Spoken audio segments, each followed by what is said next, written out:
حضرت صائب میگویند که بر سر آبی روانی زندگانی چون حباب، ساده لوحی بین که رنگی خانه میریزیم ما. خاطر معمور کردن از ده عالم خوشتر است، گنج را در دامن ویرانه میریزیم ما. یا پروین اعتصامی میگویند قصه تلخیش دراز مکن، زندگی روزگاری کوتاه است. واقعا زندگی کوتاه و نیروی انسان محدود است عزیزان. ما وقت و امکانات های زیاد نداریم که آن را به چیزهای بی‌معنی و منفی صرف کنیم. بهتر است که این نیروی نادر و قیمت بخش را به زیبایی، محبت، شادی و نیکی بخشیم. غرق غم و غصه، خشم و حسد شدن تنها ما را از راهمان دور می کند و فرصت های زیاد را از دست می دهیم.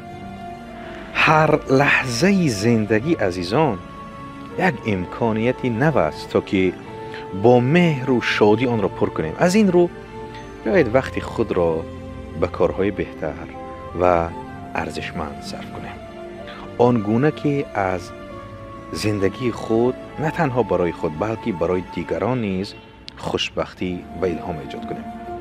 هر روز نو میتواند آغاز دیگری باشد تا که با دل و روحی کشاده زندگی کنیم و به جهان اطرافمان زیبایی و نیکی بیاریم. وقتی خود را به چیزهایی بخشیم که دل و جانمان را روشن میکنند و ما را با آدمان بهتر تبدیل میدهد. به جای صرف کردن حیات به خشم، غم، حسد و احساسات منفی، آن را به محبت، فهمیش و مهربانی پرسازیم.